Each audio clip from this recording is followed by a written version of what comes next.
Morning to all of you. In this picture you can see some animals. You already know about the classification of animals. There are two types of animals, wild and domestic or pet animals.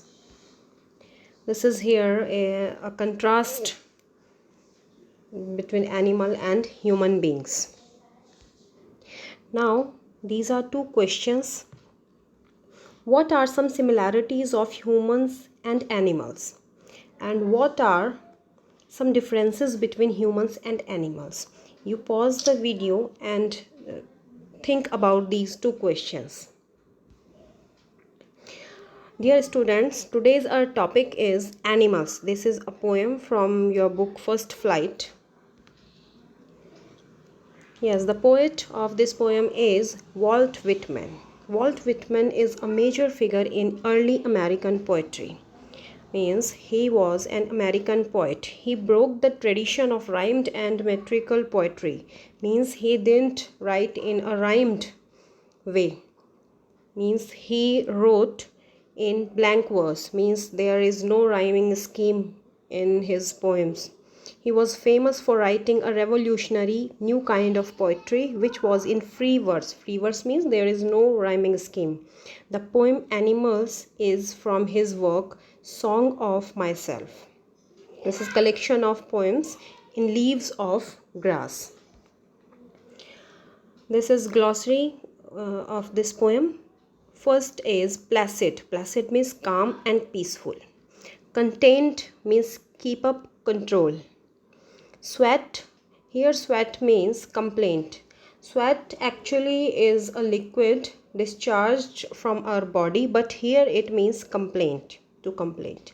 Whine, cry. Sins means wrongdoing. Demented means mad or disturbed.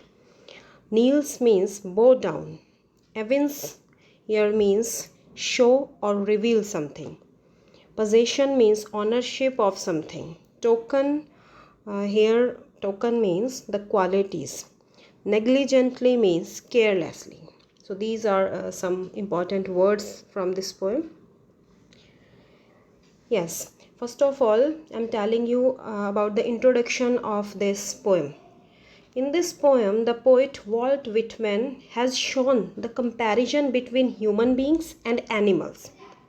And he has pointed out the negative things in human beings' mind and their behaviors. And these things animals don't have.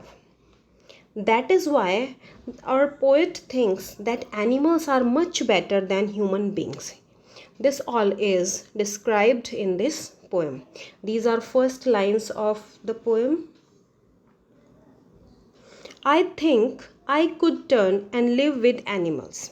They are so placid and self-contained. I stand and look at them long and long. Here the poet says that he wants to live in the world of animals. Here we can say that the poet finds the world of animals better than that of human beings. He further says that he finds animals more peaceful than humans. Placid means peaceful. They are so placid means our poet finds animals so peaceful and self-contained. He says all these things because animals are not running after worldly things like human beings. They are calm and have no greed for things or any kind of achievements. They are self-contained. Self-contained means they are happy with their own life and never interfere in the life of others. Humans have the habit of interfering in the life of others.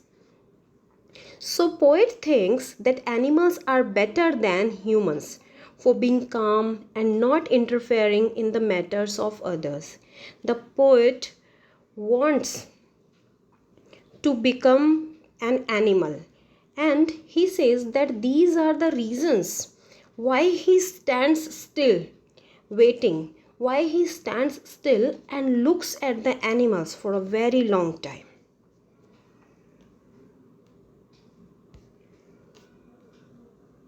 The next stanza, they don't sweat and whine about their condition. They do not lie awake in the dark and weep for their sins. They do not make me sick discussing their duties to God. Here the poet says that unlike humans, animals don't complain of any miseries of their life. They don't complain about this. They never cry out like humans to show what they have lost. Means humans cry to show that they are in problem and they have lost something. But animals never cry. They never stay awake in the night, crying in repentance for their wrongdoings. They never repent for their wrongdoings like human beings. This means that animals are different from human beings because they don't show anger or grief if something wrong happens with them. But human beings do so. He further says that animals are very truthful because they never boast of their good deeds done in the name of God. On the other hand, human being, if they do something in the name of God, they boast and boast. This thing make the poet sick. He says so because most of the human beings do this, boasting. They try to show their good deeds and religiousness to others. They do so in order to gain popularity among their followers. So the poet thinks that animals never irritate him by doing such things, but human beings make him irritated by doing boasting of their good deeds. He feels that the animals are not dissatisfied like human.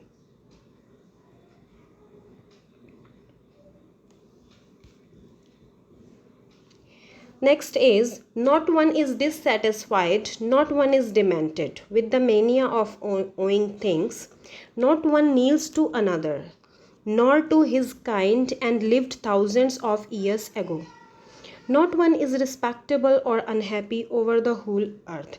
Here poet wants to say that no animal is dissatisfied like human being. Means human beings are dissatisfied with their lives, with the things they have. Not one is demented with the mania of owing things. Means they never run behind worldly things. They never try to possess things of comfort or luxury. They have not any craze of possessing things. Owing things means possessing things. He said that none of them is mad behind owing the worldly things. Now further the poet is saying that he has never seen any animal showing his devotion to anyone by bowing down, by kneeling down in front of the person or any other animal. On the other hand, the human beings do this thing. They do not show devotion towards God like humans do. No one among them is more respectable or important as we have in human society. There is an inequality in human society. There's that some people are more respectable, some are less respectable, some are more important, some are less important. So this is not so in animal society. In human beings, rich people are generally given more importance and are treated with more respect as compared to the poor. But in the society of animals, they never do so. They never give more or less importance to any other animal. Everyone in the animal world is happy. They are not like human beings who find themselves the happiest or the saddest person on earth. Further, the poet says that animals are more honest in showing their relation with other animals. Here he wants to say that animals use other animals as their food and they never try to hide this. Whereas human beings show that they have nice and friendly relations with others, though the reality is opposite. The poet says that he accepts the fact that animals are true towards showing their relation with other animals.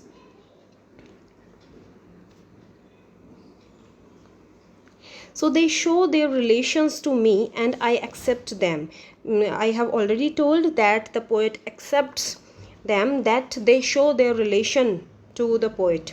They bring me tokens of myself. Means they bring me tokens of myself. They evince them plainly in their possession. I wonder what they get those tokens, where they get those tokens. Did I pass that way huge times ago and negligently drop them? Here poet wants to say that animals remind him of tokens of myself. Means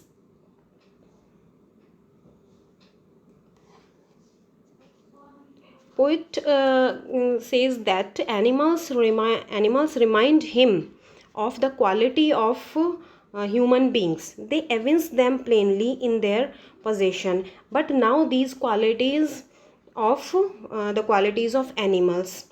I wonder where they get those tokens. Did I pass that way huge times ago and negligently dropped them? Here poet is surprised and wonder that where they get those tokens, means where the animals get these qualities. Here he wants to show that these qualities were of human beings qualities centuries ago, but now animals took all these qualities from human beings. Did I pass that way huge time ago and negligently drop them? Here poet says that did human being dropped all these qualities negligently, carelessly, centuries ago, and animals took these. The qualities that were found in human beings in the past, like innocence, kindness, truthfulness, are now seen in animals. He wonders that humans gave up all these qualities and they have been passed on to the animals. Now the poetic devices in this poem. Assonance is repetition of a vowel sound in a line. So here use of vowel sound I think, I live with animals. So this is repetition of vowel sound I. Assonance is used in this poem. Repetition, use of the word long in first stanza. This is repetition. Anaphora means a word in starting of some consecutive lines. If a word is repeated in a starting of 2 or 3 consecutive lines, or consecutive means line after line, means continue lines. I used in first stanza, and here we can see in this stanza they is used in these lines. They do not sweat, they do not lie awake, they do not make me sick. So this is called anaphora. Metaphor, when we metaphor when one thing is compared to another thing, so this is called metaphor. Sweat and whine, in this poem sweat and whine refer to the cries and complaints of human beings. These things are referring for cries and complaints. So this is called metaphor. The inner qualities of humans are referred to as tokens. Token is used for inner qualities of humans. Now this is time for questions. These are some extract based questions. According to the new pattern, new CBSE pattern, you will have an extract from a poem and an extract from a prose. and you will have 5 multiple choice questions. So now extract based questions are more important for you. You do all these questions are from previous year's papers, so the pattern is like this, but still they are most important for you.